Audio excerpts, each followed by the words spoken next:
If I asked you what was common between these very illustrious names, what would you say? Mr. Kumar Mangalam Birla, Mr. Motilal Oswal, Mr. Suresh Prabhu, Mr. Shekhar Kapoor, Mr. Piyush Goyal, Rakesh Junjunwala. What do you think is common between these people from very diverse walks of life and professions? Two letters, two simple letters, C and A. Two letters so powerful that if you join them and put them before a name, it not only becomes a professional qualification, but it represents willpower, dedication, intelligence, and the ability to march on come what may. To the rest of the world, these two letters mean chartered accountant. But to me, it means something completely different. Committed achievers. Let me tell you a story about a committed achiever. A young girl was wrongly prescribed penicillin for a common cold. What happened was that she became visually impaired. A 9-year-old became blind. She decided to become a chartered accountant. Her name was Rajni Gopal. So what if she was visually impaired? The world may think of it as a handicap, but she did not. In another story, the daughter of a man who sold coffee outside Borivali railway station on a bicycle decides to learn English in the 7th standard. And she fails. Tries again, fails again. She goes on to become a chartered accountant. Did she ever think that language would be a barrier? She did not. Did she ever think that her financial status would be a barrier? She did not. All she wanted to do was become a chartered accountant, a committed achiever. The only place where achievement comes before commitment is in the dictionary. It was this commitment to achieve that led to the formation of this organization that would change the economic structure of this country forever. ICAI, the Institute of Chartered Accountants of India. The leaders of this nation were visionaries. They knew the role chartered accountants would play in developing the country, which is why on the 1st of July 1949, a year even before the Constitution of India was formalized, an Act of Parliament gave birth to ICAI. Today, ICAI counts itself amongst the oldest professional institutions in the country. Born as a regulator of accounting profession to aid the economic growth of the nation, it is the second largest professional accounting and finance body in the world in terms of members, with a current roster of about 2.5 lakh members and counting as I speak, with a presence of about 71,000 female chartered accountants and 3.5 lakh girl students. ICAI holistically carries the mission of transforming the nation from women's development to women-led development. During its eventful journey of 70 years, ICAI has become an integral part of the Indian economy, taking it on the path of the fastest growing economy in the world. With its emphasis on financial reform, ICAI radiates with shining milestones that stand as the acknowledged cornerstone of India's economic growth. In the year 1956, chartered accountants were recruited for the first time in the commercial audit branch of CA and G. Many of you may not be aware that many accountants were part of the Indian freedom struggle, like First Lady Auditor C.R. Sivabhogam, who participated in non-cooperation movement on the call of the father of our nation, Mahatma Gandhiji. She was also imprisoned for a year. Recognizing ICAI's strong regulatory framework, the High Courts acknowledged Council's strict disciplinary mechanisms in 1961. In 1964, the Council of the ICAI submitted its pre-budget memorandum for the first time. The memorandum contained useful suggestions for reorientation of taxation policies and procedures to the Finance Ministry. The process was so helpful that it is being practiced ever since. In the 70s, the ICAI started rendering free advisory services to SMEs and small taxpayers on maintenance of accounts, tax paying, and other financial matters. Not only did it enhance the financial literacy of businessmen and citizens, more importantly, it started the industrial growth in the country. It also collaborated with the government to enlarge the scheme of scholarships. With all humility, I wish to mention that in the year 1972, ICAI members had provided pro bono professional services to the heirs of the Jawans and officers of the armed forces who sacrificed their lives in the war. Complete exemption from tuition and registration fee of the institute was also granted to the children of Amar Jawans and officers.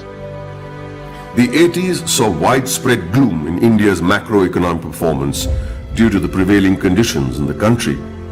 However, during the period between 1980 and 1990, the economy began to improve and growth rate accelerated.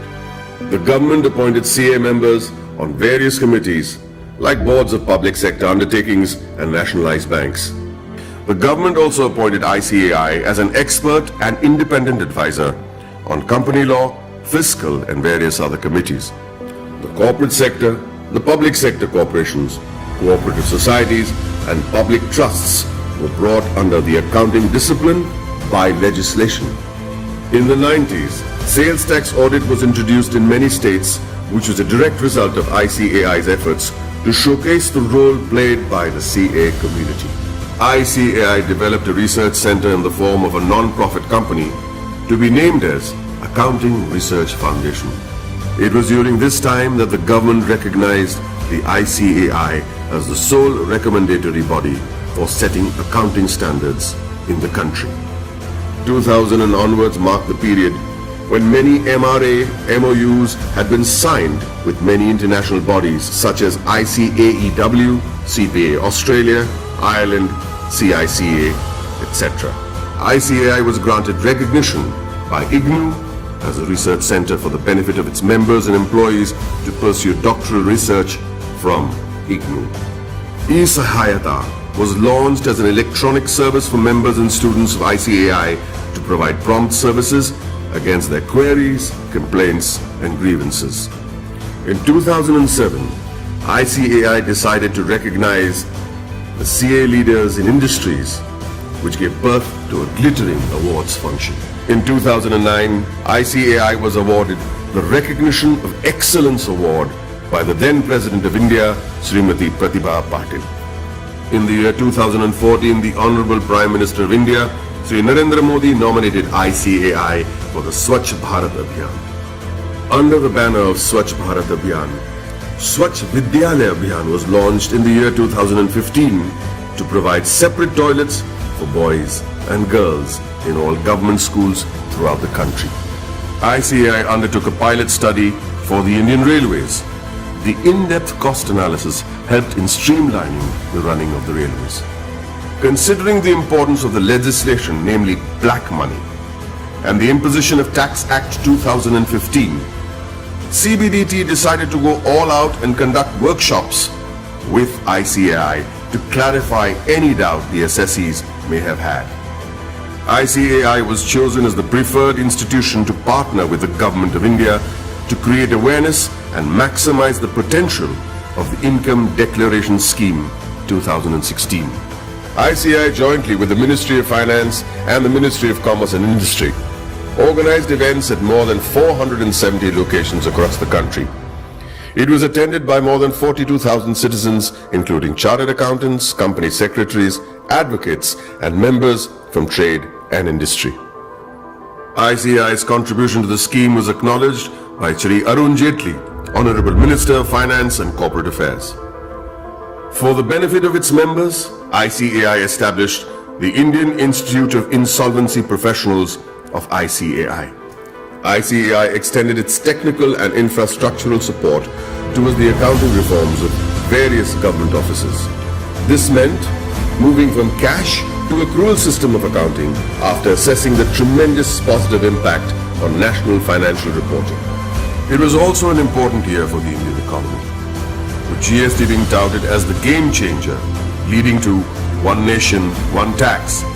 ICAI, as always, was there to partner the government towards effective and smooth implementation of GST throughout the nation. As a result, ICAI and CA members became a proud knowledge partner for GST success. For a clearer understanding of GST, ICAI carried out more than 3,000 programs benefiting more than 2.5 lakh participants. ICAI also established GST Sahayata desks all across the country to facilitate small businessmen, traders, shopkeepers, and the public at large. ICAI has created a milestone by launching various incubation centers. In line with the Prime Minister's vision to support startups, ICAI is providing massive platforms to help CAs start their businesses.